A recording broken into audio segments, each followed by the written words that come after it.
नमस्कार दोस्तों, आप सबका हार्दिक स्वागत है गोविंदम डिफेंस एकेडमी के इस ऑनलाइन प्लेटफॉर्म में। आप सबका हार्दिक स्वागत है। आज कल जो अपन ने बातें की थी संविधान को लेकर, उसको आगे बढ़ाएंगे।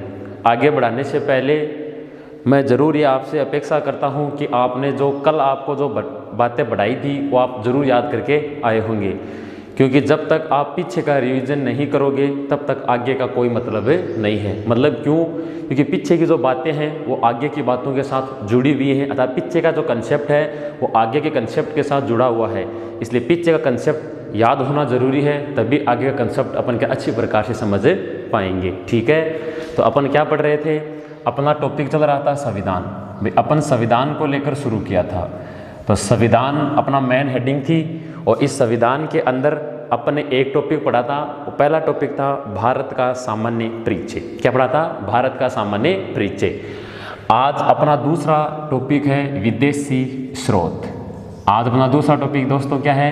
विदेशी स्रोत अपना क्या है? दूसरा टॉपिक है। ठीक है, तो देखो विदेशी स्रोत क्या है वो बताने से पहले मैं बताऊं, संविधान का दूसरा टॉपिक चल रहा है जिसका नाम है विदेशी स्रोत।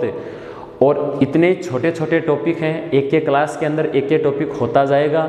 ज़्यादा लंबा चौड़ा माजला नहीं है, बहुत ही कम समय में आपकी तैयारी हो जाएगी और अगस्त में होने वाली एयरफोर्स की एग्ज़ाम तक आप पूरी तरह तैयार हो जाएंगे सिलेक्शन को लेकर। ठीक है, तो अगर सिलेक्शन चाहिए तो निरंतर अपने इस ऑनलाइन प्लेटफॉर्म जो गोविंदम डिफेंस एकेडमी ने बनाया है उससे जुड़ा हुआ रहना है। ठीक है, चलो मैं बात करता हूँ दूसरे टॉपिक की, और दूसरे टॉपिक का नाम है विदेशी स्रोत।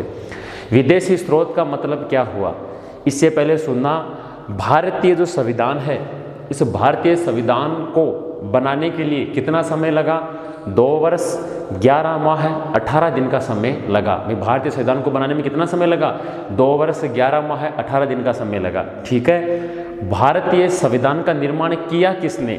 तो देख, ये बात आपके लिए इंपॉर्टेंट है। तो भारतीय संविधान का निर्माण किया संविधान सभा ने। भारतीय संविधान का निर्माण किसने किया? संविधान सभा ने भारतीय संविधान का क्या किया? निर्माण किया।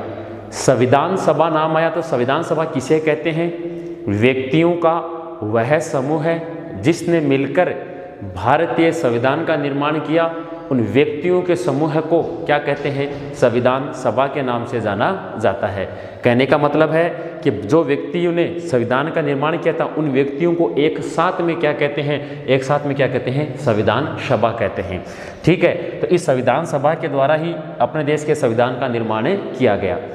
अब देखो, इस संविधान सभा के जो सदस्य थे, जो संविधान सभा के सदस्य थे, यह सदस्य कुल 60 देशों के संविधान का अध्ययन किया। कितने देशों के संविधान का अध्ययन किया? 60 देशों के संविधान का अध्ययन किया। कहने का मतलब है कि भारतीय संविधान सीधा ही नहीं बनाया गया। भारत के संविधान को बनाने के लिए पहले अलग अलग देशों के संविधान का अध्ययन किया गया और अध्ययन करने के बाद अपने देश के संविधान का निर्माण किया गया। तो भारत के संविधान का बनाने के लिए कितने देशों के संविधान का अध्ययन किया गया? 60 देशों के संविधान का अध्ययन किया गया, उसके बाद अपने देश के संविधान का निर्माण किया गया। इन 60 देशों में से 10 देश ऐसे हैं जहाँ से अलग अलग प्रावधान लिया गया है। जैसे प्रधानमंत्री का पद अपन ने कहाँ से लिया, मतलब कौन से देश के प्रधानमंत्री का पद अच्छा लगा उसके अकॉर्डिंग अपन ने प्रधानमंत्री का पद बनाया। ठीक है, इसी प्रकार किस देश के उपराष्ट्रपति की प्रक्रिया अपन को अच्छी लगी तो अपन ने उपराष्ट्रपति का पद लिया। ठीक है, तो इसी प्रकार अपन ने 10 अलग अलग देशों से क्या लिए हैं? अलग अलग पदों को धारण किया है अपने संविधान में। वो 10 देश आपको याद रखने हैं और उन्हीं को क्या कहते हैं? विदेशी स्रोत के नाम से जाना जाता है। तो चलो बात करते हैं दोस्तों, अपने जो 10 टॉप मोस्ट देश हैं जिनसे क्या क्या लिया गया है उसको लेकर अपन डिस्कस करते हैं। यहाँ मैं आपको बता दूं, नेवी के अगर कोई बंदा तैयारी कर रहा है, नेवी का यहाँ से 100% क्वेश्चन है। नेवी के एग्जाम के अंदर 100% आने वाला क्वेश्चन है, अपन उसी की चर्चा कर रहे हैं। पहले देश की बात करता हूँ मैं। पहला देश मैं लेता हूँ रूस। सबसे पहले मैं किस देश की बात करूँगा? रूस देश की बात करूँगा। देखो, हमेशा ध्यान रखना, जिधर भी देश का नाम आ जाए ना तो आप सबको पता ही है कि एयरफोर्स हो चाहे नेवी हो, 1% राजधानी और मुद्रा का आता है। किसका आता है? 1% राजधानी का आता है, एक मुद्रा का प्रश्न आता है। तो सबसे पहले आपको क्या याद रखना है, हर देश की राजधानी आनी चाहिए। तो रूस की राजधानी क्या हो जाएगी? मॉस्को। रूस की राजधानी क्या है? मॉस्को। और मुद्रा क्या हो जाएगी? रूबल। अब अपन ने भारतीय संविधान में रूस देश से क्या लिया गया है, तो उसको लेकर आपको बताता हूँ बातें।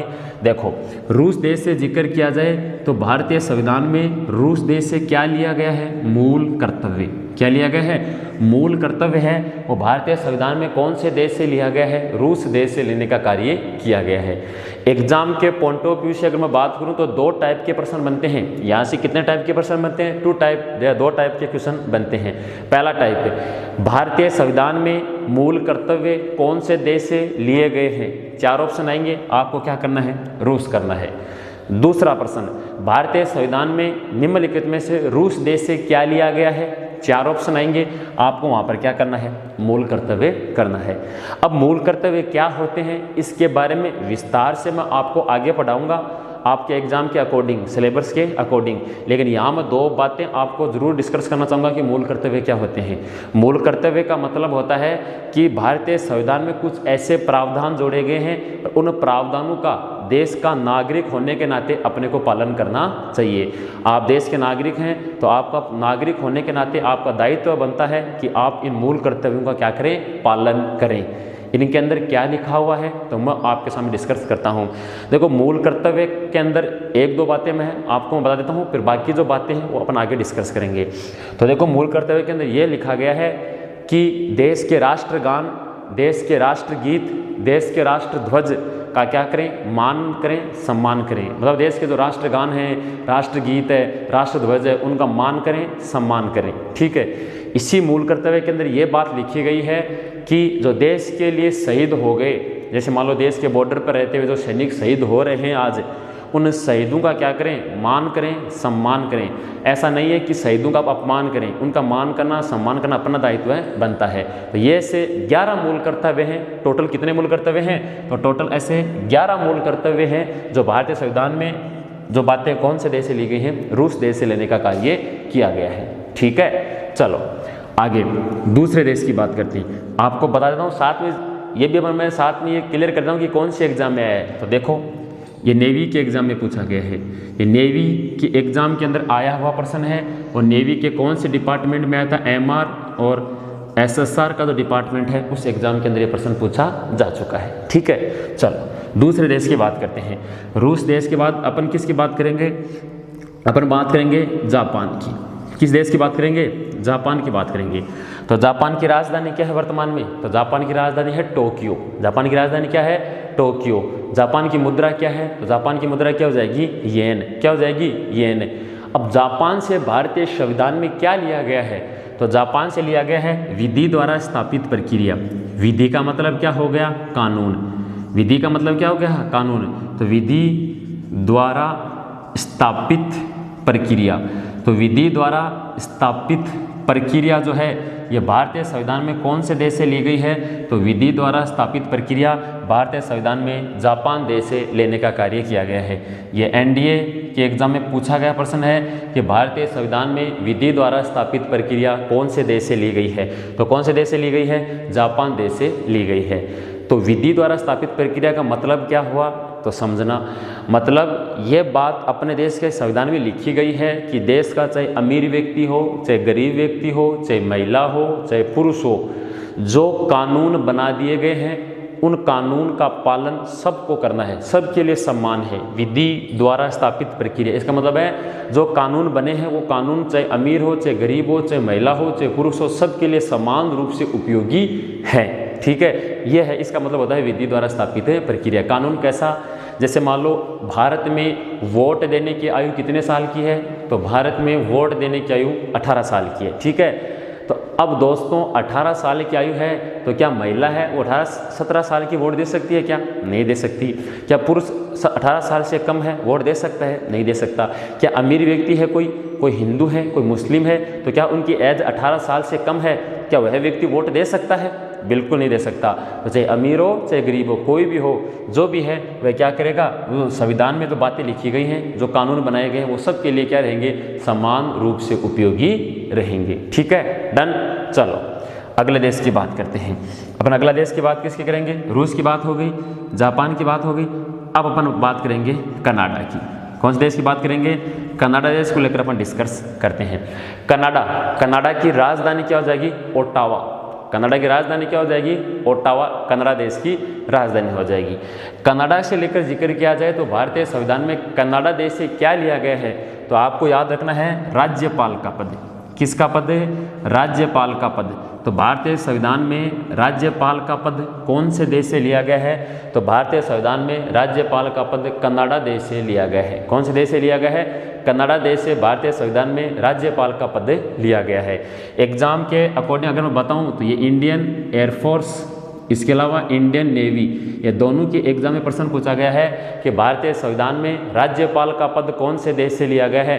तो राज्यपाल का पद कौन से देश से लिया गया है, कनाडा देश से लेने का कार्य किया गया है। अब आपको पता ही होगा कि प्रत्येक राज्य का एक क्या होता है, राज्यपाल होता है। क्या होता है, राज्यपाल होता है।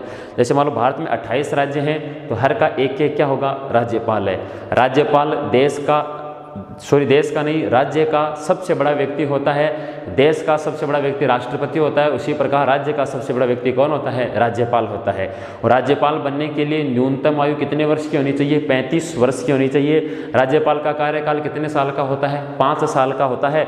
वो बातें अपन ने कौन से देश से ली है, कनाडा देश से लेने का कार्य किया गया है। ठीक है, नेक्स्ट, संघात्मक व्यवस्था। कौन सी व्यवस्था, संघात्मक व्यवस्था।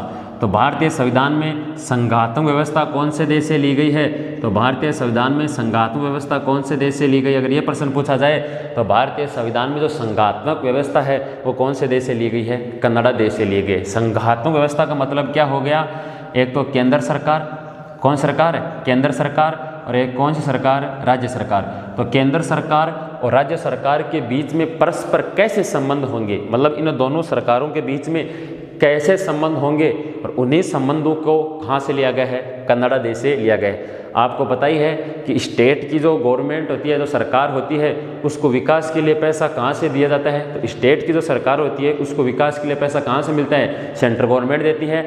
अब दोनों सरकारें के बीच में आपसी तालमेल जो है वो अगर सही होंगे तो क्या होगा, आपसी तालमेल सही होंगे तो क्या करेंगे, वो उस राज्य का विकास होगा। तो आपसी तालमेल सही बनाए रखने के लिए जो संघात्मक व्यवस्था है, ये भारतीय संविधान में कौन से देश से ली गई है, कनाडा देश से लेने का कार्य किया गया। ये इंडियन नेवी 2019 का एग्जाम में पूछा गया प्रश्न है। आगे जिक्र किया जाए, इसके अलावा कनाडा से क्या लिया गया है, यूनियन शब्द। क्या लिया गया है, यूनियन शब्द। तो भारतीय संविधान में जो यूनियन शब्द है, ये यूनियन शब्द कौन से देश से लिया गया है, कनाडा देश से लिया गया है। यूनियन का मतलब क्या हुआ, अरे संगठन, समूह तो हो गया ना, अर्थात भारत राज्यों व केंद्र शासित प्रदेशों का यूनियन है। भारत राज्यों व केंद्र शासित जो प्रदेश हैं, इन केंद्र शासित प्रदेशों का क्या है, यूनियन ही तो है। भाई यूनियन बोल दो, संगठन बोल दो, समूह बोल दो, संघ बोल दो, बात तो एक ही है, लेकिन पर्टिकुलर एक शब्द है यूनियन। ये यूनियन शब्द जो है ये कौन से देश से लिया गया है, कनाडा से लिया गया है। और कहने का मतलब है भारत राज्यों व केंद्र शासित प्रदेशों का क्या है, यूनियन है। तो 3 टॉप मोस्ट देश हैं, कौन कौन से, रूस, जापान और कनाडा। ये हर जितने भी मैंने लिखे, जैसे मान लो रूस से मूल कर्तव्य लिखे गए हैं, जापान से विधि द्वारा स्थापित प्रक्रिया ली गई है, कनाडा से राज्यपाल का पद लिया गया है, इसके अलावा संघात्मक व्यवस्था ली गई है, इसके अलावा यूनियन शब्द लिया गया है। ये सभी के सभी नेवी के एग्ज़ाम में पूछे जा चुके हैं और आने वाले जो नेवी के एग्ज़ाम होगी उसके आधार पर भी इम्पोर्टेंट हैं, इसको भी आपको याद रखना है। ठीक है, बढ़ते हैं आगे की ओर। ठीक है, 3 देशों के बारे में अपन डिस्कस किया, अब अपन चौथे देश को लेकर डिस्कस करते हैं। देखो यहाँ से फिक्स प्रश्न है नेवी का, हर बार एग्जाम के अंदर आता है, तो अपना प्रश्न गलत नहीं होना चाहिए। देखो नेवी के अंदर बहुत सारे बच्चे हैं जो जीके वाले पोर्शन में मार खा जाते हैं, वो बाकी में तो अच्छा स्कोर करते हैं, लेकिन इसके अंदर कम स्कोर करते हैं क्योंकि वो बच्चा साइंस बैकग्राउंड से होता है, इसलिए इससे बहुत कम स्कोर कर पाता है। इसके लिए मैं आपको फिक्स टॉपिक जहाँ से फिक्स प्रश्न आते हैं उनको पहले कराऊंगा, ताकि आप उस जगह से आपको आसानी से नंबर ही नहीं, आपको उसके क्या करेंगे, मेरिट में भी आपको पीछे नहीं रखेंगे। जैसे मान लो 25 का है तो 25 में अगर 17-18 से अबव नंबर आ जाएंगे तो आराम से अपना क्या हो सकता है, सिलेक्शन हो जाएगा। ठीक है, चल आगे देश की बात करते हैं। इसके बाद अगर जब बात की जाए जर्मनी, अपन किसकी बात करेंगे, जर्मनी की बात करेंगे। तो भारतीय संविधान में जर्मनी देश से क्या लिया गया है, तो भारतीय संविधान में जर्मनी देश से क्या लिया गया है, आपातकालीन शक्तियाँ, इमरजेंसी। तो भारतीय संविधान में जर्मनी देश से आपातकालीन शक्तियों का उल्लेख किया गया है। तो भारतीय संविधान में आपातकालीन शक्तियाँ कौन से देश से ली गई हैं, जर्मनी देश से लेने का कार्य किया गया है। अब ये प्रश्न कौन सी एग्जाम में आया है, ये IAF इंडियन एयरफोर्स के जो वायु ग्रुप का ट्रेड है उसके अंदर पूछा गया है। इसके अलावा मैं बात करूं FCAT की जो एग्ज़ाम होती है उसमें भी ये प्रश्न पूछा जा चुका है। हालांकि अधिकांश बच्चे वो FCAT की एग्ज़ाम नहीं देते हैं, लेकिन FCAT की एग्ज़ाम उसके अंदर भी ये प्रश्न पूछा गया है कि भारतीय संविधान में आपातकालीन शक्तियां कौन से देश से ली गई हैं, तो जर्मनी देश से ली गई हैं। आपातकाल का मतलब हो गया इमरजेंसी, और अपने देश के अंदर इमरजेंसी कितने प्रकार से लगाई जाती है, तो भारतीय संविधान में इमरजेंसी 3 प्रकार से लगाई जाती है। कौन कौन सी, पहला तो है राष्ट्रीय आपातकाल। कौन सा आपातकाल हो जाएगा, राष्ट्रीय आपातकाल। ठीक है, इसके अलावा दूसरा जिक्र किया जाए तो दूसरा हो जाएगा राष्ट्रपति शासन। कौन सा हो जाएगा, राष्ट्रपति शासन। और तीसरा पूछा जाए तो हो जाएगा वित्तीय आपातकाल। कौन सा हो जाएगा, वित्तीय आपातकाल। तो 3 प्रकार से इमरजेंसी लगाई जाती है भारत के संविधान में। पहला तो कौन सा हो जाएगा, राष्ट्रीय आपातकाल, दूसरा राष्ट्रपति शासन, और तीसरा कौन सा हो जाएगा, वित्तीय आपातकाल। 3 प्रकार से आपातकाल लगाया जाता है। अब देखो दोस्तों, एग्जाम के अंदर आपसे अनुच्छेद भी पूछे जाते हैं, तो पूछ ले कि कौन से अनुच्छेद के तहत राष्ट्रीय आपातकाल लगाया जाता है, तो अनुच्छेद 352 के तहत राष्ट्रीय आपातकाल लगाते हैं। ठीक है, अनुच्छेद 356 के तहत, अनुच्छेद 356 के तहत राष्ट्रपति शासन, और अनुच्छेद संख्या 360, अनुच्छेद संख्या 360 के तहत वित्तीय आपातकाल लगाया जाता है। 4-4 का गैप देकर आपको याद रखना है। अभी क्यों लगाए जाते हैं, किस लिए लगाए जाते हैं, कौन लगाता है, ठीक है, कितने समय तक लगाया जाता है, वो बातें जब मैं आपको राष्ट्रपति की पावर पढ़ाऊंगा, जब राष्ट्रपति की शक्तियां पढ़ाऊंगा, वहाँ उसके बारे में विस्तार से चर्चा करेंगे। लेकिन फिर भी मैं 2 बातें इन सब की बता देता हूँ। देखो, जब देश में पैसों की कमी आ जाए अर्थात देश की आर्थिक स्थिति संकट में चली जाए, तो ऐसी स्थिति के अंदर देश में कौन सा आपातकाल लगाया जाता है, वित्तीय आपातकाल लगाया जाता है। और वर्तमान समय तक कितनी बार वित्तीय आपातकाल लगा दिया, 0, एक बार भी वित्तीय आपातकाल नहीं लगा है। ये इंडियन एयरफोर्स में पूछा जा चुका है कि वर्तमान समय तक कितनी बार वित्तीय आपातकाल लगाया जा चुका है, तो कितनी बार लगा दिया वित्तीय आपातकाल, एक बार भी नहीं लगाया है। राष्ट्रपति शासन क्यों लगाते हैं, राष्ट्रपति शासन राज्य के अंदर लगाते हैं, राष्ट्रपति शासन पूरे देश में नहीं लगाया जाता है, यह पर्टिकुलर एक स्टेट में लगाया जाता है। जैसे राजस्थान के मुख्यमंत्री हैं वर्तमान में अशोक गहलोत है, मान लो अशोक गहलोत टाइम से पहले अपने पद से क्या दे दें, इस्तीफा दे दें, और मान लो कई दिनों तक कोई मुख्यमंत्री नहीं बनता है, तो ऐसी स्थिति के अंदर राष्ट्रपति उस राज्य के अंदर राष्ट्रपति शासन की घोषणा करेगा, और राष्ट्रपति शासन लगते ही उस राज्य की जो पूरी शासन व्यवस्था है वह उस राज्य के राज्यपाल के अंडर में आ जाएगी। जैसे मैं राजस्थान की बात करूं, राजस्थान के मुख्यमंत्री अशोक गहलोत है, मान लो इस्तीफा दे दिया, 15-20 दिन से कोई वहाँ पर मुख्यमंत्री नहीं है, तो ऐसी स्थिति के अंदर रामनाथ कोविंद जो देश के राष्ट्रपति हैं वह राजस्थान के अंदर राष्ट्रपति शासन की घोषणा करेंगे, और राज्यपाल राजस्थान के कलराज मिश्र, वो पूरी शासन व्यवस्था उनके अधीन आ जाएगी। ठीक है, अब तक अलग अलग राज्यों में अलग अलग बार लगाया जा चुका है, और सबसे पहले राष्ट्रपति शासन भारत के पंजाब राज्य के अंदर लगाया गया था। ठीक है, राष्ट्रीय आपातकाल क्यों लगाते हैं, राष्ट्रीय आपातकाल लगाने के पीछे 3 कारण होते हैं। 3 कारण कौन कौन से, पहला, जब क्या हो जाए युद्ध, जब मान लो युद्ध हो जाए, जैसे भारत पाकिस्तान भारत चीन का युद्ध हो जाए। दूसरी कंडीशन, बाह्य आक्रमण कर दे, जैसे मान लो चाइना है, अब वर्तमान में चाइना बगैर कोई सूचना दिए अपने पर आक्रमण कर दे डायरेक्ट, तो बाह्य आक्रमण हो गया।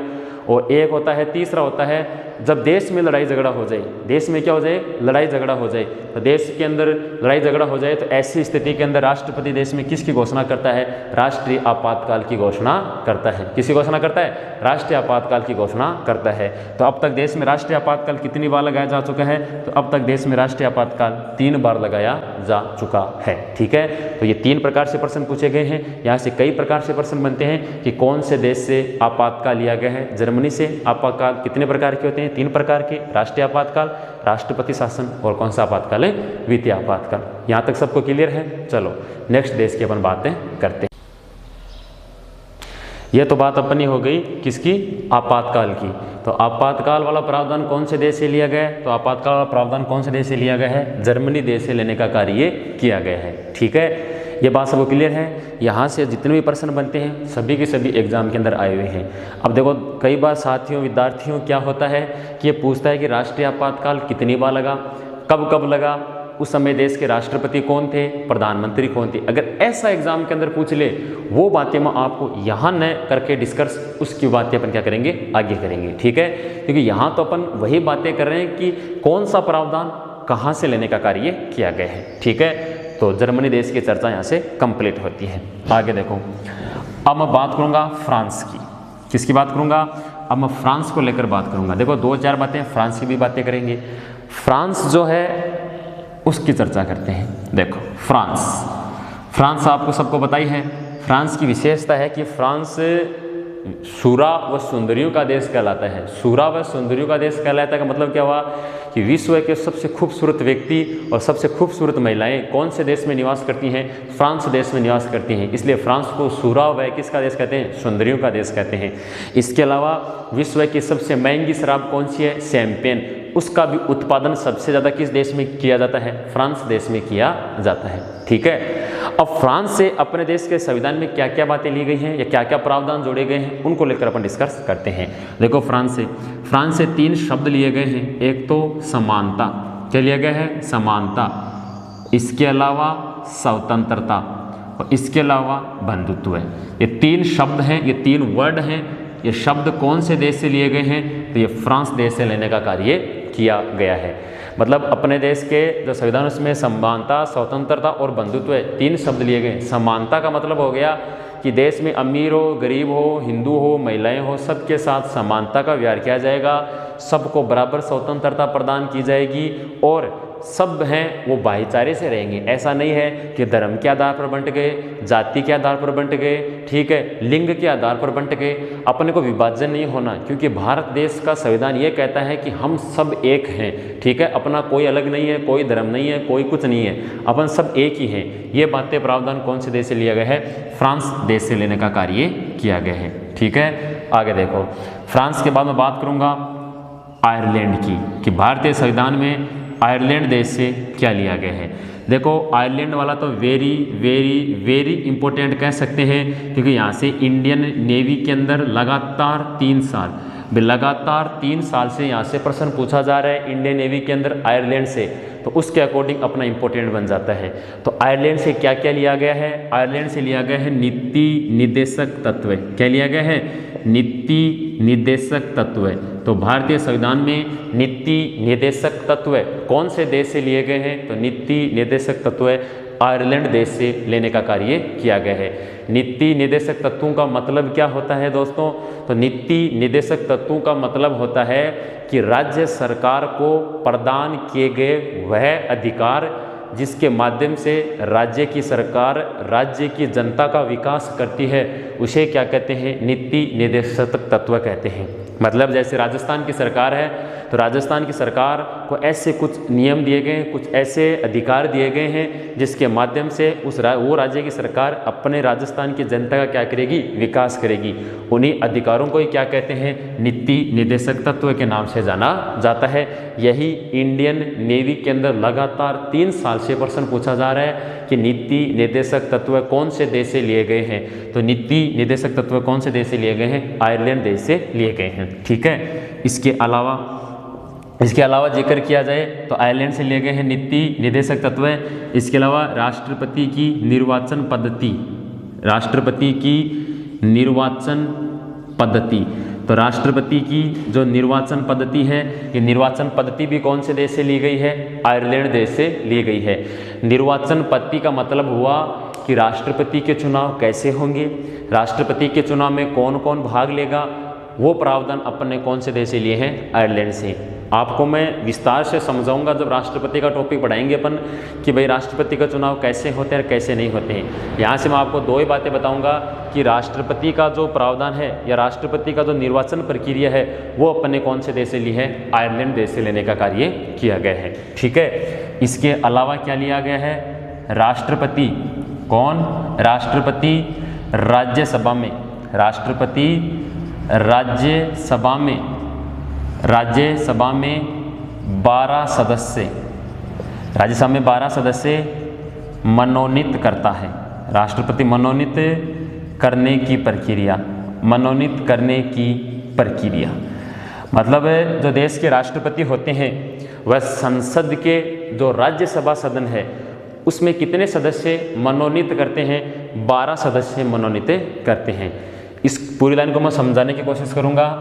देखो, एक होती है संसद। अब संसद के दो सदन होते हैं, एक सदन का नाम है लोकसभा, दूसरी का नाम है राज्यसभा। राज्यसभा के अंदर प्रेजेंट टाइम में या वर्तमान में 245 सदस्य हैं। कितने सदस्य हैं, 245। इन 245 सदस्यों में से 233 सदस्य तो हैं निर्वाचित, ये तो क्या होते हैं, ये तो होते हैं निर्वाचित।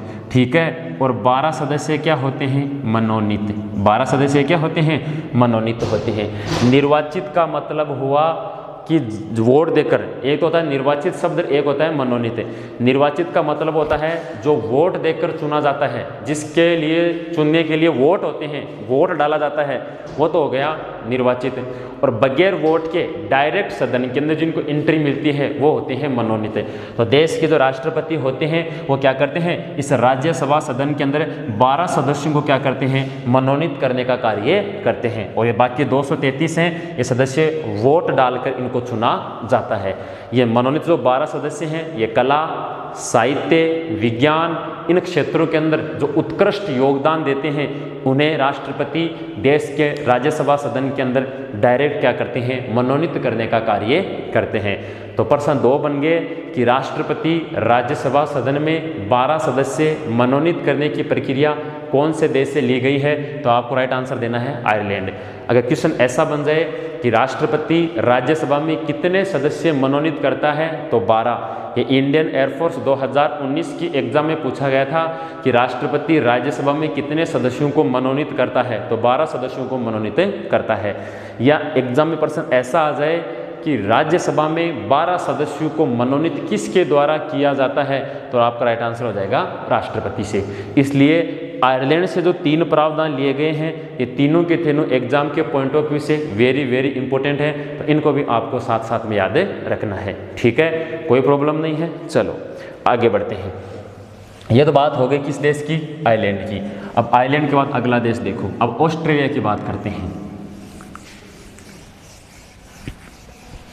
अब अपन किसकी बात करेंगे, अब अपन बात करेंगे ऑस्ट्रेलिया की।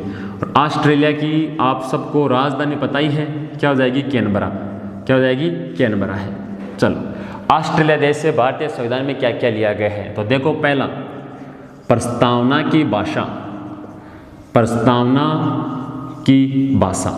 तो भारतीय संविधान में प्रस्तावना की जो भाषा है ये कौन से देश से ली गई है, तो ऑस्ट्रेलिया देश से लेने का कार्य किया गया है। प्रस्तावना का मतलब क्या हुआ दोस्तों, ये बात मैं आपको जरूर बताना चाहूँगा। प्रस्तावना का मतलब होता है परिचय। प्रस्तावना का मतलब क्या हो गया, परिचय। भाई आपने 12वीं क्लास तक निबंध लिखा होगा हिंदी में, और निबंध की शुरुआत कहाँ से करते थे दोस्तों, प्रस्तावना से करते थे। अब निबंध की शुरुआत अपन प्रस्तावना से करते थे, तो उस समय अपने को ध्यान में ये नहीं था कि साहब प्रस्तावना होती क्या है। एक्चुअल में उस जो निबंध लिखते थे उसका सारांश, उसका नॉर्मल सा परिचय कि अपन निबंध किस पर लिख रहे हैं, वो क्या हो गई, वो प्रस्तावना कहलाती है। आप जब भी मार्केट से कोई नई बुक लेकर आते हैं तो बुक का जब अपन पहला पेज खोलते हैं तो उसके अंदर प्रस्तावना लिखी होती है। वो उस किताब की प्रस्तावना है, वो उस बुक की प्रस्तावना है कि ये बुक किस लिए है। उसमें लिखा होता है यह book Indian navy, Indian air force के लिए बहुउपयोगी है, इसके अंदर ऑब्जेक्टिव टाइप क्वेश्चन दिए गए हैं, वो लिखी होती है ना बातें शुरू में, वो उसका परिचय है। उसी प्रकार विश्व के जितने भी देशों का संविधान लिखित में है, उन सब देशों के संविधान की शुरुआत कहाँ से होती है, प्रस्तावना से होती है। तो उसी प्रकार भारत के संविधान की शुरुआत भी कहाँ से होती है, प्रस्तावना से होती है। और वो प्रस्तावना के अंदर किस प्रकार से क्या लिखा जाए, वो प्रावधान भारतीय संविधान में कौन से देश से लिया गया है, ऑस्ट्रेलिया देश से लेने का कार्य किया गया है। अर्थात प्रस्तावना की भाषा कौन से देश से ली गई है, ऑस्ट्रेलिया देश से ली गई है। इसके अलावा समवर्ती सूची, कौन सी सूची, समवर्ती सूची। तो भारतीय संविधान में समवर्ती सूची कौन से देश से ली गई है, तो भारतीय संविधान में समवर्ती सूची के बारे में अगर डिस्कस किया जाए तो समवर्ती सूची है ये ऑस्ट्रेलिया देश से ली गई है। अब समवर्ती सूची क्या होती है, समवर्ती सूची का मतलब हो गया वह कार्य जो केंद्र सरकार, जो केंद्र की सरकार और जो राज्य की जो सरकार है वो आपस में मिलकर करती हैं, वह सूची या वह कार्य क्या कहलाता है, समवर्ती सूची में आता है। मेरा कहने का मतलब है कि जो कार्य सेंट्रल गवर्नमेंट और स्टेट की गवर्नमेंट मिलकर करती है वह कार्य इस समवर्ती सूची के अंदर रखा जाता है। फॉर एग्जाम्पल अगर आप मेरे को कहीं कोई एग्जाम्पल बताना, जैसे शिक्षा, जैसे मैं बात करता हूँ शिक्षा, भाई जितनी भी जो शिक्षा का जो डिपार्टमेंट है यह समवर्ती सूची में आएगा। कैसे, आज जैसे मान लो आप राजस्थान के निवासी हैं, आप राजस्थान के अंदर पढ़ रहे हैं, तो राजस्थान के अंदर आज के दिन स्कूलों में दो प्रकार के कोर्स चलते हैं, एक तो हो गया CBSE, कौन सा हो गया, CBSE, एक हो गया RBSE। ये तो CBSE और एक RBSE। RBSE तो कहाँ का बोर्ड है, स्टेट का बोर्ड है। CBSE कहाँ का बोर्ड है, भाई केंद्र का बोर्ड है। ठीक है, तो मतलब शिक्षा के ऊपर राज्य सरकार भी विकास कर रही है और केंद्र सरकार भी विकास कर रही है। तो ऐसे जो क्षेत्र हैं वो सारे के सारे कौन सी सूची में रखे जाते हैं, समवर्ती सूची में रखे जाते हैं। यही समवर्ती सूची कौन से देश से ली गई है, ऑस्ट्रेलिया देश से लेने का कार्य किया गया है। और ज़्यादा विस्तार से मैं आगे इसके बारे में अपन डिस्कस करेंगे। ये दो प्रावधान है, प्रस्तावना की भाषा और समवर्ती सूची। ठीक है, चलो आगे बात करते हैं। अब बात करेंगे दक्षिण अफ्रीका।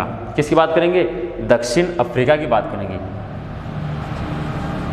दक्षिण अफ्रीका, दक्षिण अफ्रीका की राजधानी क्या हो जाएगी, प्रिटोरियो। दक्षिण अफ्रीका की राजधानी क्या हो जाएगी, प्रिटोरियो। और मुद्रा क्या हो जाएगी, रैंड। मुद्रा क्या हो जाएगी, रैंड हो जाएगी। चलो, दक्षिण अफ्रीका से क्या लिया गया है, संविधान संशोधन की प्रक्रिया। क्या लिया गया है, संविधान संशोधन की प्रक्रिया। तो भारतीय संविधान में संविधान संशोधन की जो प्रक्रिया है वह कौन से देश से ली गई है, तो दक्षिण अफ्रीका देश से ली गई है। संविधान संशोधन क्या होता है दोस्तों, कहने का मतलब है संविधान संशोधन के बारे में समझना। भाई भारत का जो संविधान है ये कब बनकर तैयार हुआ, अगर भारत के संविधान का जिक्र किया जाए तो 26 नवंबर 1949 को बनकर तैयार हुआ। भी भारतीय संविधान कब बनकर तैयार हुआ, 26 नवंबर 1949 को बनकर तैयार हुआ। और 26 जनवरी 1950 को भारतीय संविधान क्या हो गया, लागू। मतलब तैयार तो हुआ 26 नवंबर 1949 को और लागू हुआ 26 जनवरी 1950 को। तो लागू होने के पश्चात अगर भारत के संविधान में आपको कोई भी परिवर्तन करना है या किसी प्रावधान को या कोई नया कानून ऐड करना है या जोड़ना है तो इसके लिए आपको क्या करना होगा, इसके लिए आपको संविधान संशोधन करना होगा। क्या करना होगा, संविधान संशोधन करना होगा। ठीक है, कहने का मतलब जैसे मान लो आज के दिन देश में मत देने की आयु मान लो 18 वर्ष है, वोट देने की आयु 18 वर्ष है। अब इसको आपको मान लो बढ़ाकर कितने साल करना है, मान लो इसको बढ़ाकर आपको 21 वर्ष करना है। तो इसके लिए आपको क्या करना पड़ेगा, इसके लिए आपको संविधान संशोधन करना होगा। और संविधान संशोधन हमेशा और हमेशा कौन करती है, संसद। कौन करेगी, संसद करेगी। ठीक है, और वो प्रावधान अपने कौन से देश से लिया है, दक्षिण अफ्रीका देश से लिया गया। तो एग्जाम में सीधा प्रश्न पूछ ले कि संविधान संशोधन की प्रक्रिया कौन से देश से ली गई है, तो संविधान संशोधन की जो प्रक्रिया है वह दक्षिण अफ्रीका देश से लेने का कार्य किया गया है। ठीक है, नेक्स्ट आगे देखो, अमेरिका। अमेरिका देश की राजधानी है वाशिंगटन DC।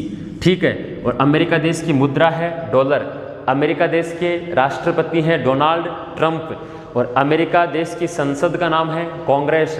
और अमेरिका देश की जो स्पेस एजेंसी है उसका नाम क्या हो जाएगा, नासा। क्या हो जाएगा, नासा। उसी अमेरिका देश से क्या लिया गया है, और आप सबको पता ही है, कल अपन ने डिस्कस किया था कि अमेरिका देश का संविधान जो है वो विश्व का सबसे प्राचीन लिखित संविधान है। क्या है, विश्व का सबसे प्राचीन लिखित संविधान है। अब देखो अमेरिका से क्या लिया गया है, मूल अधिकार। तो भारतीय संविधान में अमेरिका देश से क्या लिया गया है, मूल अधिकार लिया गया है। ठीक है, ये वेरी वेरी वेरी इंपॉर्टेंट है और ये इंडियन एयरफोर्स और इंडियन नेवी की एग्जाम में अनेक बार प्रश्न आया। सबसे ज़्यादा इस विदेशी स्रोत के टॉपिक है उसके अंदर इंपॉर्टेंट प्रश्न यही है कि अमेरिका देश से कौन सा प्रावधान लिया गया है, मूल अधिकार। मूल अधिकार किसे कहते हैं, देश के प्रत्येक व्यक्ति को जीने के लिए जो अधिकार प्रदान किए जाते हैं उसे क्या कहते हैं, मूल अधिकार के नाम से जानते हैं। और वर्तमान में देश के प्रत्येक व्यक्ति को 6 मूल अधिकार प्रदान किए गए हैं और वो प्रावधान कौन से देश से लिए हैं, अमेरिका से। इसके अलावा उपराष्ट्रपति का पद, किसका पद है, उपराष्ट्रपति का पद। तो भारतीय संविधान में उपराष्ट्रपति का पद कौन से देश से लिया गया है, तो भारतीय संविधान में उपराष्ट्रपति का पद अमेरिका देश से लिया गया है। आप सबको पता ही है कि देश का सबसे बड़ा व्यक्ति होता है राष्ट्रपति और दूसरा बड़ा व्यक्ति होता है उपराष्ट्रपति। और वर्तमान में उपराष्ट्रपति कौन है, श्रीमान वेंकैया नायडू। कौन है, वेंकैया नायडू। और पहले उपराष्ट्रपति कौन थे, तो पहले उपराष्ट्रपति थे डॉक्टर सर्वपल्ली राधाकृष्णन। ठीक है, जिनके सम्मान में 5 सितंबर को शिक्षक दिवस मनाया जाता है। तो ये प्रावधान है वो कौन से देश से लिया गया है, अमेरिका से।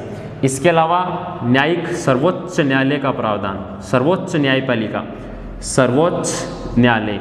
तो भारतीय संविधान के अंदर जो सर्वोच्च न्यायालय है, ये सर्वोच्च न्यायालय का प्रावधान भी कौन से देश से लिया गया है, तो भारतीय संविधान में सर्वोच्च न्यायालय का प्रावधान भी अमेरिका देश से लिया गया है। सर्वोच्च न्यायालय देश में कितने हैं, एक। कहाँ पर है, नई दिल्ली के अंदर स्थित है। कहाँ पर है, नई दिल्ली में। ठीक है, और वो सर्वोच्च न्यायालय का प्रावधान कौन से देश से लिया है, अमेरिका देश से लेने का कार्य किया है। और वर्तमान में सर्वोच्च न्यायालय के मुख्य न्यायाधीश कौन है, चीफ जस्टिस शरद अरविंद बोबडे। कौन है, शरद अरविंद बोबडे। और पहले मुख्य न्यायाधीश कौन थे, हीरालाल जेकानिया। कौन थे, हीरालाल जेकानिया थे। ठीक है, नेक्स्ट आगे जिक्र किया जाए महाभियोग, किसका प्रावधान, महाभियोग का प्रावधान। अब महाभियोग का अर्थ क्या होता है, हटाना। भाई महाभियोग का अर्थ क्या होता है, हटाना। तो महाभियोग का प्रावधान भी कौन से देश से लिया गया है, तो महाभियोग का प्रावधान अमेरिका देश से लिया गया है। महाभियोग क्या होता है, जो देश के राष्ट्रपति हैं और उनका पता है कार्यकाल 5 साल का होता है, अगर उनको अपन को समय से पहले हटाना है, अगर देश के राष्ट्रपति को समय से पूर्व उनके पद से हटाना है, तो समय से पूर्व राष्ट्रपति को पद से हटाने की प्रक्रिया क्या कहलाती है, महाभियोग कहलाती है। और वो महाभियोग का प्रावधान कौन से देश से लिया गया है, महाभियोग का प्रावधान अमेरिका देश से लेने का कार्य किया गया है। कई बार एग्जाम में प्रश्न आता है राष्ट्रपति को समय से पूर्व कैसे हटाया जाता है या किस प्रणाली के द्वारा हटाया जाता है, तो महाभियोग के द्वारा हटाया जाता है। ठीक है, इसके अलावा देखो और बात करें दोहरी नागरिकता। कौन सी नागरिकता, दोहरी नागरिकता। तो भारतीय संविधान में दोहरी नागरिकता है, यह भी कौन से देश से ली गई है, अमेरिका देश से ली गई है। दोहरी नागरिकता मतलब हो गया दो नागरिकता। दो नागरिकता कैसे, जैसे फॉर एग्जाम्पल मैं भारत की बात करूं तो भारत में 2 नागरिकता कैसे मिलेगी, पहले तो आप देश की नागरिकता लो, देश के बाद आप उस भारत के किस राज्य में रह रहे हैं उस राज्य की नागरिकता और लो, तो कितनी नागरिकता होगी, 2 नागरिकता। अमेरिका देश में ऐसा ही है, अमेरिका देश में 50 राज्य हैं। कितने राज्य हैं, 50 राज्य हैं। तो अमेरिका देश के अगर आप निवासी बनोगे तो पहले तो आप अमेरिका देश की नागरिकता लो, फिर अमेरिका देश के 50 में से किस राज्य में रह रहे हो उस राज्य की नागरिकता और लो, तो कितनी नागरिकता होगी, 2 नागरिकता हो गई। हालांकि वर्तमान में भारत के किसी भी राज्य में दोहरी नागरिकता नहीं है, वो दोहरी नागरिकता प्रावधान कौन से देश से लिया गया है, अमेरिका देश से लेने का कार्य किया गया है। ठीक है, और देखो इसके अलावा और बात की जाए दोहरी नागरिकता, विधि के समक्ष संरक्षण का अधिकार, विधि के समक्ष संरक्षण का अधिकार। तो भारतीय संविधान में विधि के समक्ष संरक्षण का अधिकार कौन से देश से लिया गया है, तो भारतीय संविधान में विधि के समक्ष संरक्षण का अधिकार कौन से देश से लिया गया है, अमेरिका। संरक्षण का मतलब हो गया कि कानून सबको बराबर संरक्षण प्रदान करेगा, चाहे अमीर हो, चाहे गरीब हो, चाहे हिंदू हो, चाहे मुस्लिम हो, सबको क्या करेंगे, बराबर संरक्षण प्रदान करने का कार्य किया जाएगा। ठीक है, ये अपने 9 टॉप मोस्ट देश हो गए। एक देश और बचता है इंग्लैंड, उसके बारे में अपन जानकारी अगले क्लास में करेंगे। ठीक है, तब तक के लिए इतना ही, धन्यवाद।